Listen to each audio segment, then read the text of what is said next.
Salut salut, bienvenue pour cette nouvelle vidéo qui va être un update lecture dans lequel je vais enfin vous parler de mes lectures du mois de mai. Oui, on arrive, on y arrive, on y arrive. Mars et avril n'ont pas été ouf niveau lecture.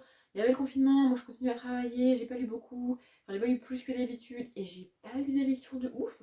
Au mois de mai, ça s'est un petit peu amélioré, on va dire, pour moi. J'ai participé au mois de la fantasy organisé par Piketty Booking. J'ai pas fait de palle parce que pas de vidéo. Mais, enfin, je n'ai pas fait de palle sur la chaîne parce que je m'étais fait une palle de je sais plus combien de livres, pas beaucoup, hein, 5, 6 ou 6, 7, un truc comme ça, parce que je suis pas capable de lire 2 livres de fantasy en parallèle et que la fantasy ça me prend du temps. Donc 6 livres mis bout à bout sur un mois, c'est déjà pas mal pour la fantasy pour moi en tout cas.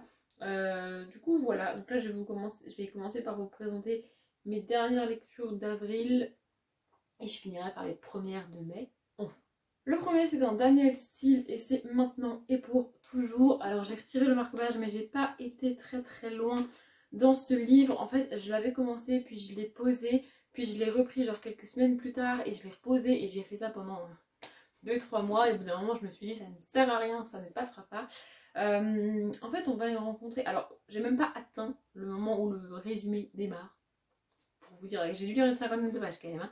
Mais bon il en fait 600, un truc comme ça, combien de pages il fait. Il fait, ouais, c'est ça, 560 pages, quasiment 570.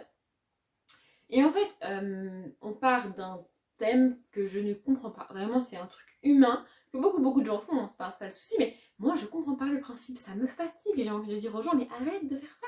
En fait, on a un homme qui se balade dans la rue. Alors, mes souvenirs sont très flous, hein, parce que ça commence à dater et ça m'a pas spécialement marqué. Mais bon, je vais vous dire de ce dont je me rappelle et ce qui a fait que j'ai arrêté le livre, en fait. Donc on rencontre un homme, a priori on est en été ou au printemps, enfin il commence à faire beau, il commence à faire chaud. Et c'est l'époque où les filles commencent à mettre des robes et des jupes. Vous savez, l'époque où les gros relous commencent à sortir. Je pense que vous voyez de quoi je parle. Bref, et donc ce mec se balade dans la rue et il va croiser une jeune femme avec une belle robe, un beau chapeau, enfin je sais plus. Il faut savoir que ce gars est en couple, voire est marié, sauf que sa femme, enfin la fille avec qui il est, enfin la femme avec qui il est, n'est pas là, elle est en déplacement professionnel ou je sais plus, enfin il y a un truc qui fait qu'elle est pas là. Et le gars sort cette phrase magique. Alors en vrai, il l'a dit à personne, hein, il l'a dit juste au lecteur, c'est juste qu'il l'a dit dans sa tête, tu vois. Mais cette phrase magique qui est alors cette femme est belle, je la trouve à mon goût. Ma femme est partie, elle m'a laissé tout seul. C'est pas de ma faute si j'ai des pulsions et des envies. Bah du coup, je suis bien tentée quand même. T'es sérieux là en fait? C'est pas de ta faute si t'as des pulsions et des envies, mais qui est censé gérer ces pulsions et ces envies en fait, à part toi-même? Enfin, ça me rend taré en fait de culpabiliser la femme parce qu'elle est partie, tu sais, genre. Enfin, ça me rend du taré en fait. Alors, tu trompes qui tu veux et tu fais ce que tu veux dans ta relation personnelle, mais moi, c'est un truc que je ne comprends pas et que je ne comprendrai jamais. Vraiment, c'est un concept. Et puis alors, en fait, ce qui me dérange fondamentalement quand un homme trompe une femme ou qu'une femme trompe un homme, c'est que c'est toujours la faute de la femme. Peu importe dans quel sens c'est, si une femme trompe un homme, c'est sa faute. Là, aucun souci, vraiment, c'est sa faute, c'est sa responsabilité. Mais si un homme trompe une femme, c'est soit la faute de la femme avec qui il trompe parce que elle l'a tenté, elle était trop belle, elle l'a dragué, attends, c'est pas sa faute. Soit la faute de la femme qu'il trompe parce que elle était pas là, elle est relou, on s'est engueulé, alors du coup, vous êtes sérieux en fait? Pourquoi c'est toujours la faute des femmes? Ça me rend taré, vraiment. Et c'est un concept que je comprends pas en fait. Si à un moment donné ou à un autre de ta relation, tu as envie de tromper la personne avec qui tu es, ça veut dire qu'il y a un souci, peu importe la raison, ça veut dire qu'il y a un souci dans ta relation en fait. Et je sais pas, parle-en avec la personne avant. C'est un concept qui me rend taré, qui me rend ouf. Et en fait, c'est pour ça que j'ai posé le livre la première fois.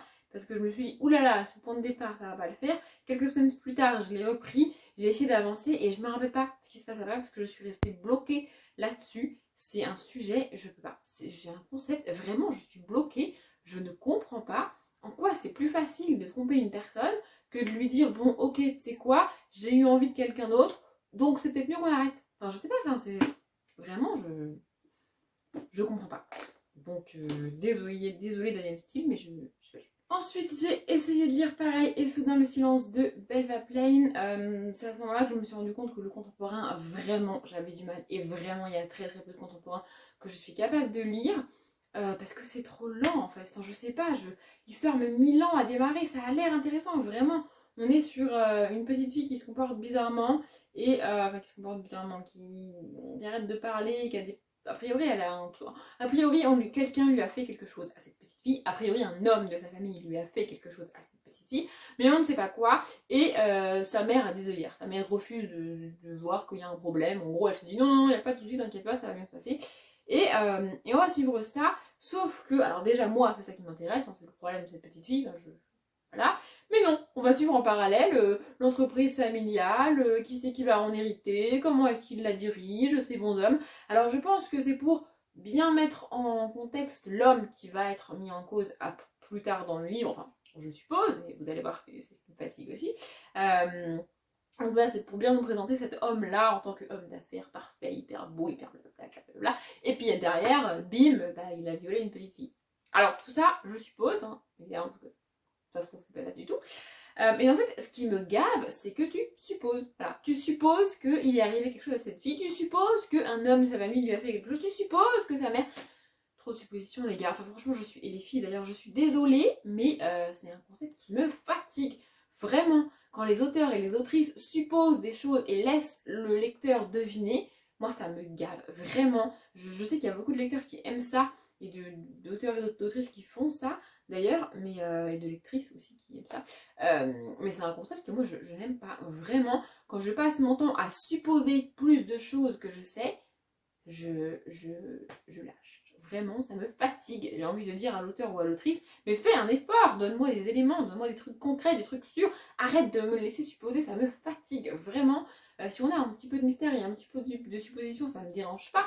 Mais là, on suppose que la gamine a un problème, on suppose que l'un des hommes a fait un truc pas cool, on suppose que la mère, elle veut pas en entendre parler, on suppose que... Non mais ça va en fait, enfin, je veux dire, à un moment donné...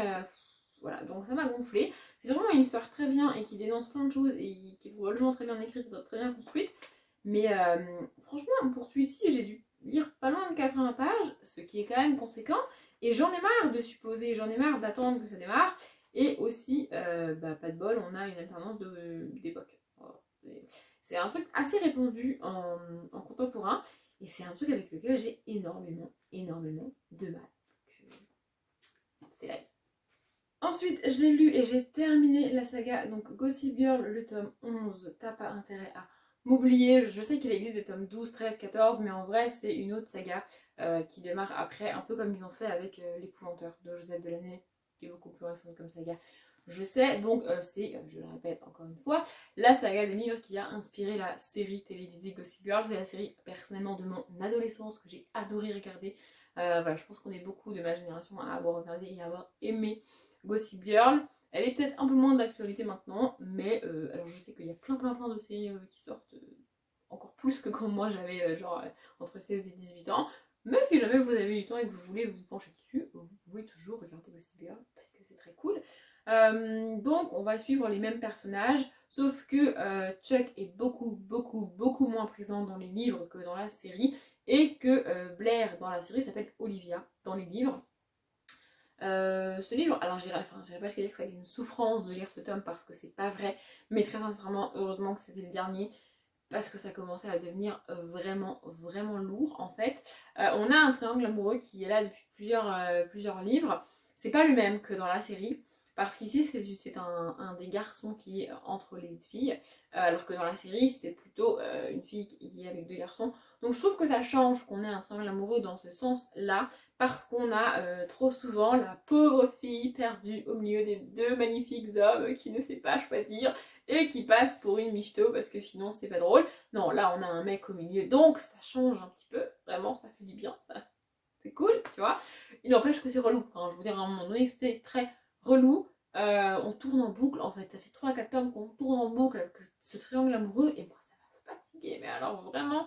Et ce qui m'a aussi fondamentalement dérangé dans ce tome, c'est que l'homosexualité est pour moi abordée de manière hyper mal faite. Enfin, je veux dire, c'est malsain, c'est hyper mal fait, ça m'a dérangé vraiment fondamentalement, et pourtant, je ne suis pas proche de personnes homosexuelles, enfin, pas dans la vie quotidienne en tout cas, mais je sais pas, enfin, si d'abord, en fait, je me suis mis à la place de gens. J'aime bien faire ça de temps en temps, parce que pour me mettre à cette place-là, il faut que j'inverse toute la société. C'est-à-dire qu'il faut que je parte du principe que la grande majorité des gens est homosexuelle et qu'on a une minorité hétérosexuelle dont je fais partie.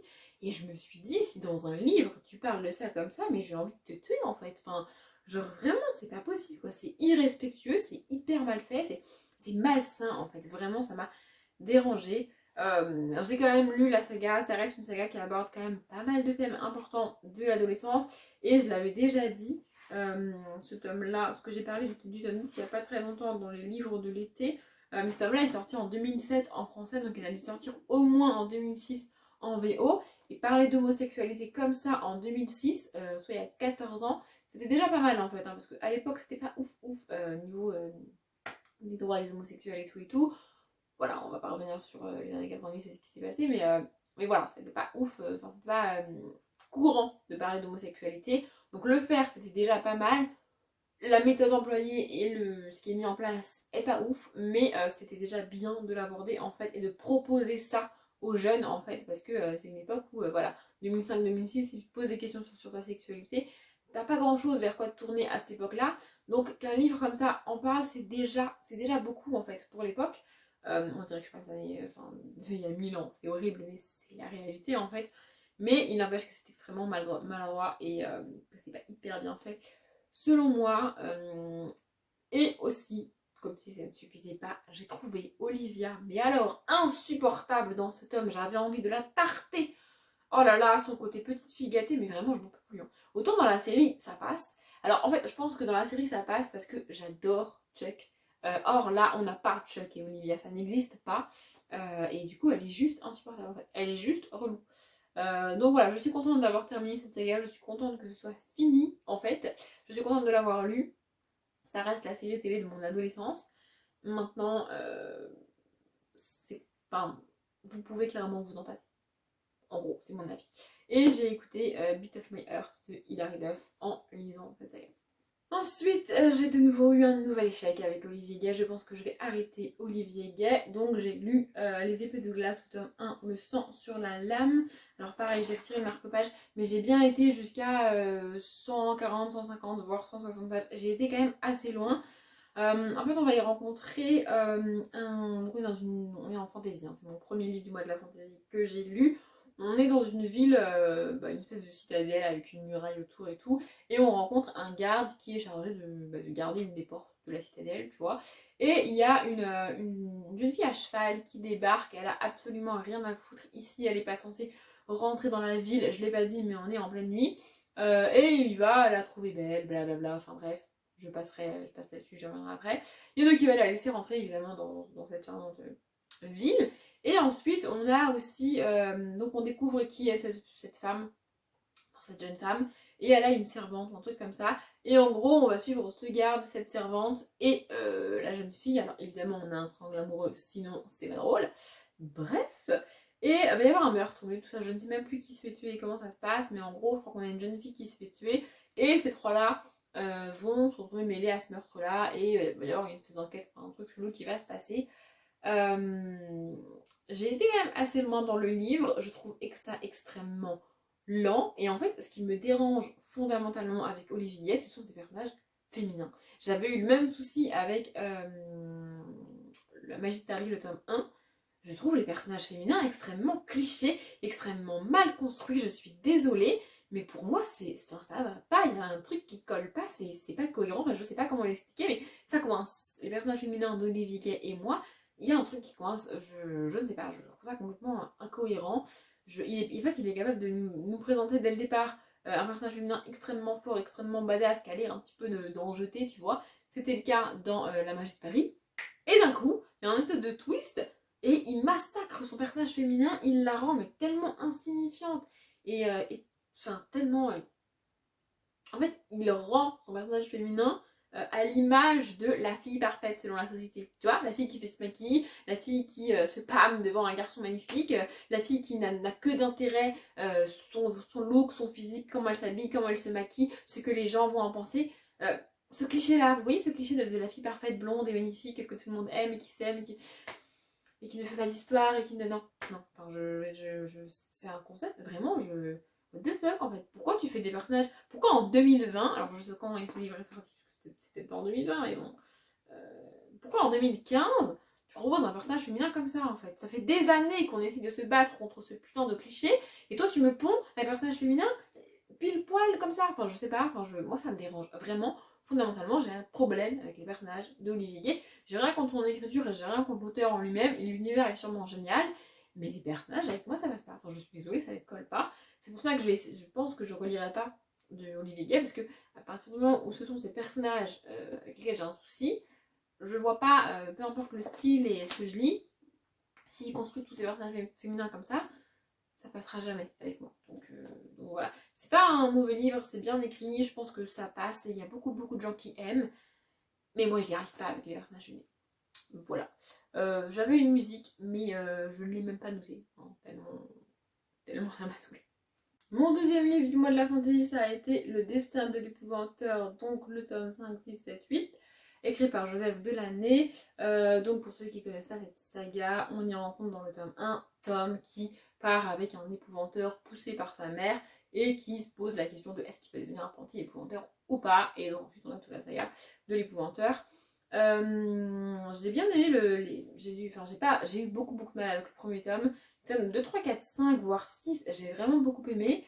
Mais là, 7 et 8, ça commence à devenir long. En fait, on a vraiment le même système d'intrigue qui se met en place. Et ce qui me gonfle personnellement, c'est qu'on a dans chaque tome le même suspense à chier. Vraiment, je le trouve à chier. C'est est-ce qu'il va s'en sortir? Est-ce que Tom va mourir? J'ai envie de dire à l'auteur, mais gars, il y a 13 tomes. Et moi, je sais que si Tom il meurt, il y a plus de tomes en fait. Or, il y en a 13. Et je suis au tome 8. Alors arrête de me gaver avec ton suspense de oh, il va mourir, il ne va pas s'en sortir et elle va le tuer. Enfin, franchement, ça me gonfle. Vraiment, je suis désolée, mais ça me saoule. Et je le dis parce que pour moi, c'est même pas un spoil. Enfin, c'est évident. On suit Tom dans tous les tomes. Pardon pour cette répétition. Donc s'il meurt dans le tome 7, bah il n'y a plus de tome en fait. Enfin, je sais pas, ça me rend ouf. C'est ce faux suspense là, vraiment. Alors, c'est un livre pour la jeunesse, ok, très bien, mais est-ce qu'on est vraiment obligé de prendre les jeunes pour des cons? Je ne pense pas. Après, ça se lit très bien, c'est un univers très cool. Ici, on retrouve Tom et l'épouvanteur qui sont loin de chez eux parce qu'ils ont dû fuir et du coup, ils se sont réfugiés en Irlande, je crois, et ils tombent sur un endroit où on a besoin d'eux, évidemment. Et il y a la grande sorcière méchante qui va redébarquer. Je pense, enfin, j'ai l'impression qu'on est en train de commencer à tourner en rond. J'ai acheté les tomes 9 et 10. Je vais les lire, hein, c'est pas un souci, mais ça commence à devenir long. Je suis en train de me demander s'il n'y a pas trop de tomes en fait. Je suis au tome 8, il m'en reste 5. Je suis en train de me demander s'il n'y a pas trop de tomes. Voilà. Après, ça reste une bonne saga, ça se lit bien, c'est très bien écrit. Ça se lit vite en plus, enfin, je passe un bon moment. Hein. C'est juste que je commence à trouver le temps long en fait, et c'est dommage. Mais bon, c'est la vie. J'écoute toujours Old Friend de Ben Rector en lisant cette saga. Je lirai les tomes 9 et 10 que j'ai achetés. Très sincèrement, là, au jour d'aujourd'hui, je ne suis pas capable de vous dire si il est certain ou pas que j'irai au bout de la saga. Je verrai après mes lectures du tome 9 et du tome 10. Mais bon, je commence à trouver le temps long avec cette saga. C'est dommage. Cette belle lecture est terminée. Moi, je vais enchaîner avec le tournage de au moins un autre update lecture que vous verrez dans à peu près 2 semaines, un truc comme ça. Mais pour celui-ci, je m'arrête là. J'espère que ça vous a plu. Comme d'habitude, je vous souhaite une bonne journée, un bon après-midi, un bon appétit ou une bonne nuit. Et je vous dis à bientôt.